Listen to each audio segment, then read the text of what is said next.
the south of England and began perfecting techniques of plastic surgery. Gillies was certainly seen by a later generation of surgeons as the father of plastic surgery. Probably the most important technique that Gillies develops is what's called the tubed pedicle graft. Gillies took skin from another part of the body and grafted it onto the patient's face. There, he allowed it to heal and develop blood vessels before carefully positioning the new skin onto the wound. This becomes the central technique for doing plastic surgery. At Gillies Hospital, 11,000 operations were performed on over 5,000 men. Early plastic surgery was not a quick business. Patients treated by Gillies would very often be in hospital for a year, 18 months, something like that, and would undergo 5, 6, maybe even a dozen operations. A generation later, and in the Second World War, the techniques were further perfected.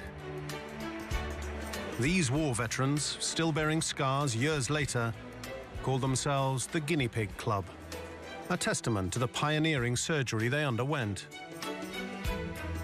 I had 2 new top eyelids and then 2 new bottom eyelids.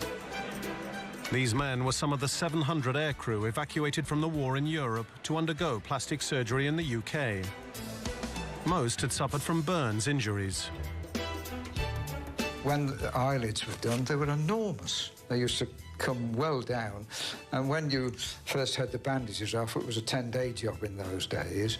When you had the bandages off, to walk along, you had to walk as though you were looking at the ceiling, to look under the eyelid because it was so large. Although many patients remained scarred, surgery had repaired their most serious wounds. And these patients paved the way for decades more of surgical innovation. Facial reconstructive surgery reached a pinnacle in 2006, when this woman underwent the world's first full-face transplant.